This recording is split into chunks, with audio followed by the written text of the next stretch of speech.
The room feels controlled before anything happens. Nothing is obviously wrong. The light is low but steady. The air feels still, as if movement has already been decided. Objects sit where they should. Nothing feels accidental. People are present, but they carry themselves carefully. Movements are small and measured. Bodies lean, but not too far. No one spreads out. No one fully settles in. There is a shared sense of awareness, even if no one could explain what they are aware of. One person stands out by doing less than everyone else. They are not hidden and not centered. They sit in a place that allows them to see the whole room without effort. From most angles, they are visible without demanding attention. The quiet around this person feels heavier than the rest of the room. Sound does not disappear near them, but it changes. It slows down. Actions near that space take longer, as if people are moving through thicker air. Others adjust without realizing it. Postures turn slightly in that direction. Attention drifts there and stays a little longer than intended. Nothing dramatic happens, yet the rhythm of the room begins to bend around that still point. The silent one does not appear busy. Their body is relaxed but controlled. Their face remains neutral, giving nothing away. There is no clear signal to respond to, and that absence itself becomes important. Because nothing is offered, others begin to manage themselves. Energy flows toward the quiet space, not because it is loud, but because it is empty. Empty space pulls attention in. The silence does not feel awkward. It feels intentional, like a boundary that was placed gently and never explained. People sense it and adjust their behavior without thinking about why. Comfort becomes limited. People stop just short of ease. Movements soften, reactions shrink. Even familiarity feels restrained, as if the room itself is watching. The silent one observes without appearing to observe. Their eyes move rarely. When they do, it feels significant. When they do not, it feels significant as well. With so little change, every detail carries weight. Nothing is confirmed. Nothing is denied. That uncertainty creates control. Without instruction, people regulate themselves. Without pressure, they limit their own behavior. The room begins to feel smaller, not in size, but in freedom. Space exists, but it feels shared, as if it already belongs to someone. Time stretches quietly. Moments feel longer.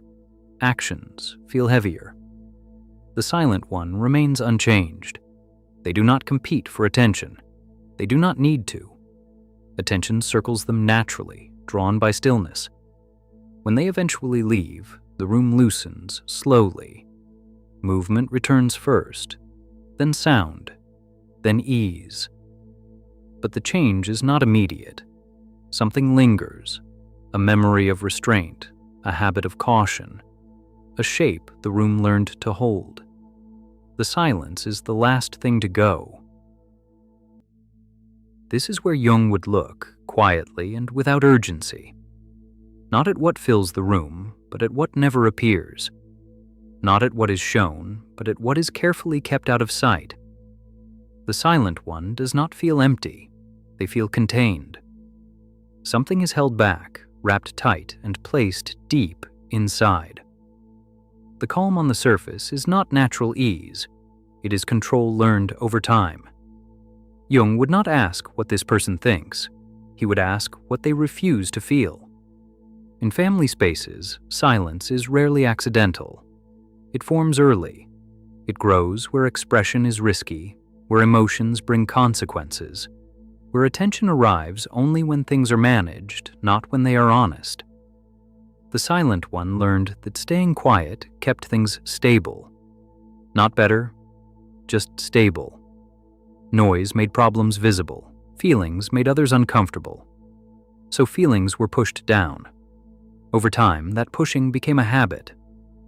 Jung called this the shadow. Not something evil, something unfinished. Feelings that were never allowed to exist openly. Needs that were never answered. Anger that was never safe to show. Fear that had no place to land. Those parts did not disappear. They went underground. In the room, the silent one looks calm. Inside, there is pressure. Not loud pressure, slow pressure. The kind that builds without release, the kind that sharpens awareness. When emotions are denied expression, they return in other ways. Through control, through distance, through watchfulness. The silent one feels safest when nothing surprises them. They watch because watching prevents exposure. Jung would notice how this person rarely reacts in real time. Reactions are delayed, filtered, trimmed. Nothing raw escapes. Every response is measured against an inner rule. Do not reveal too much. This is not coldness. It is protection. In family settings, this protection once served a purpose. It kept balance. It avoided conflict. It maintained order. But what protected the child becomes a tool for the adult. The shadow grows stronger when it is ignored. The more the silent one avoids their own feelings, the more those feelings shape behavior from behind the scenes. Control replaces connection. Distance replaces warmth.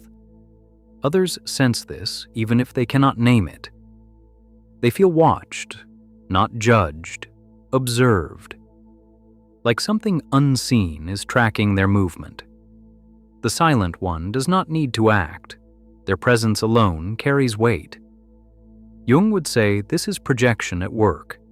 The silent one cannot face certain emotions in themselves, so they manage those emotions in others instead. They regulate the room so they do not have to regulate themselves. Order outside prevents chaos inside. The danger is not cruelty. The danger is imbalance.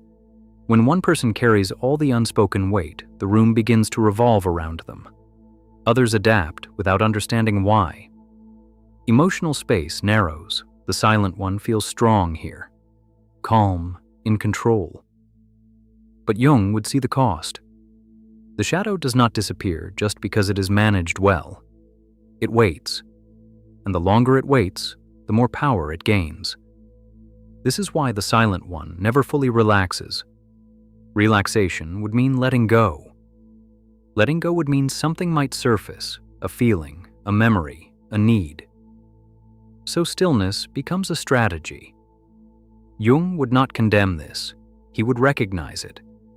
This is a person who survived by becoming unreadable, who learned that safety lived in restraint, who learned to stay quiet so the room would stay whole.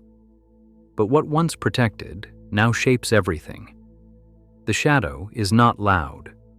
It does not announce itself. It sits patiently behind the silence, influencing posture, distance, and control. It shapes the room without ever stepping into the light. And that is where Jung would stay. Watching what is not said. Watching what never moves. Watching how silence becomes a form of presence. The workplace looks calm on the surface. Clean lines, ordered desks, screens glowing softly. People move with purpose, not speed. Everything feels measured, controlled, reasonable. This is the kind of place where certainty feels comforting.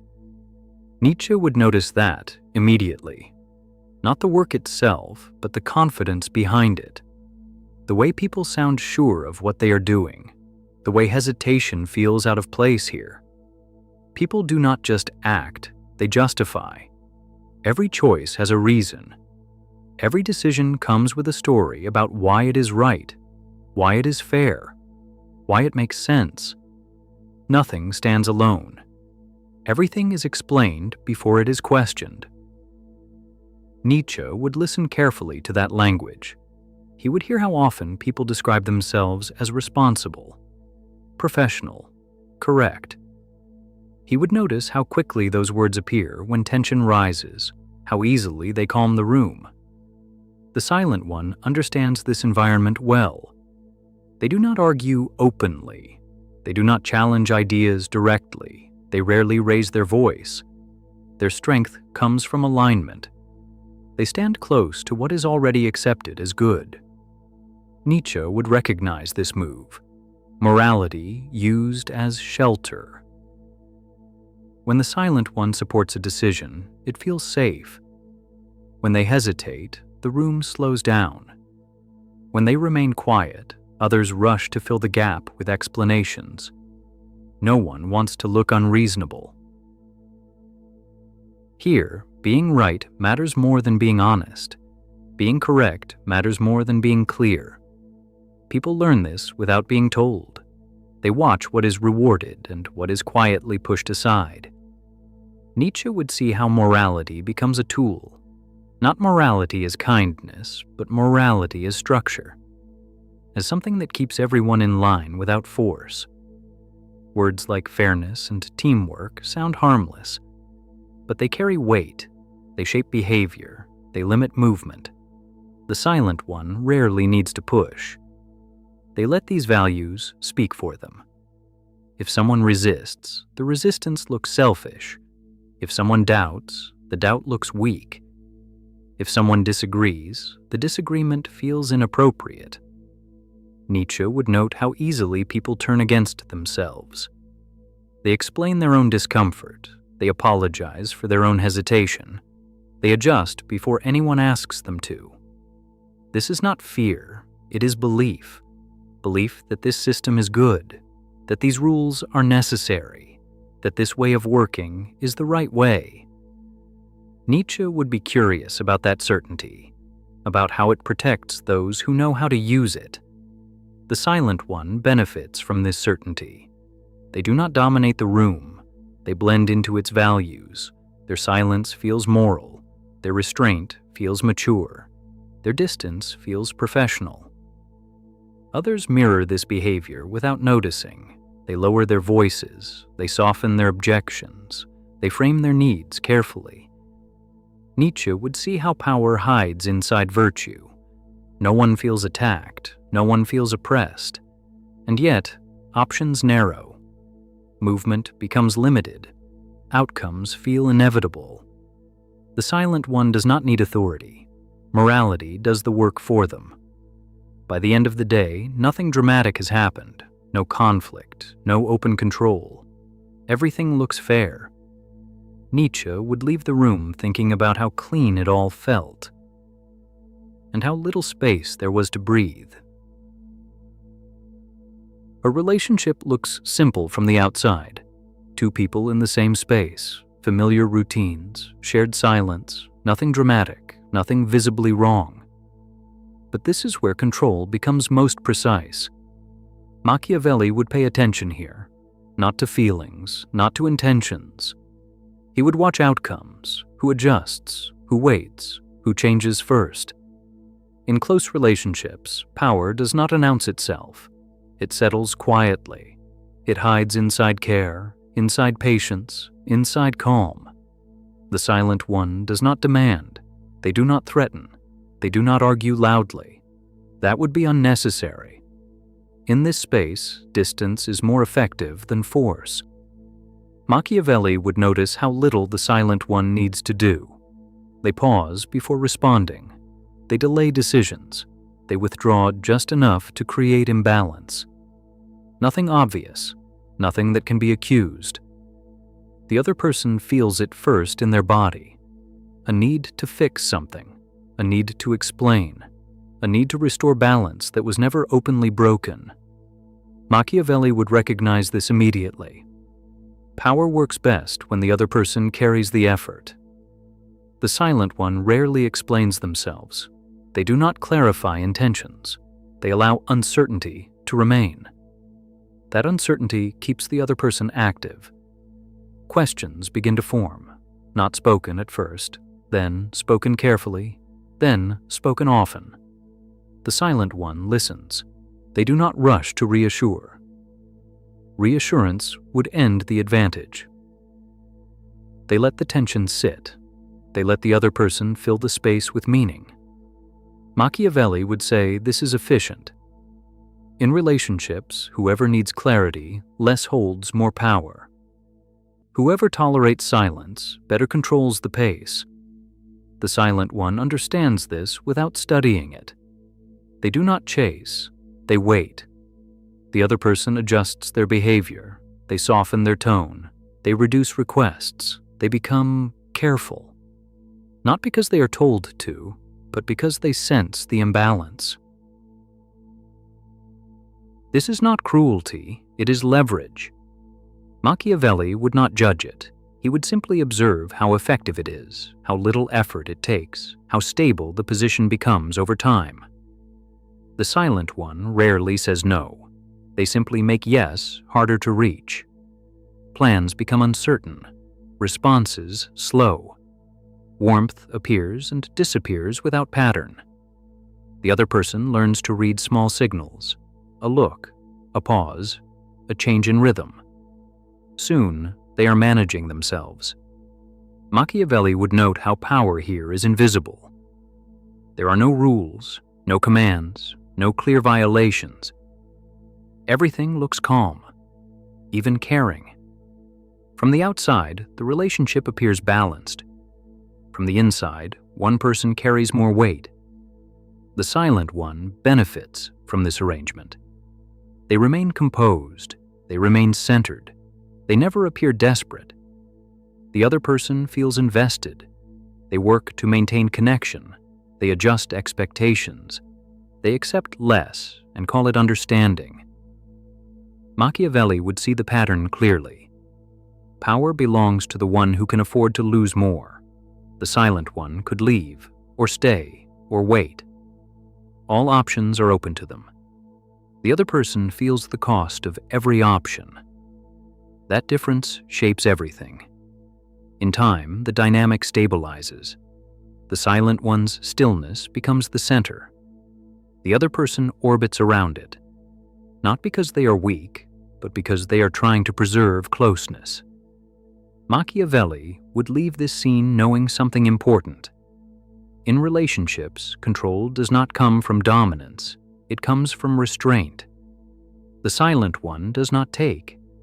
They allow, and what is allowed is often given freely. Until the next observation.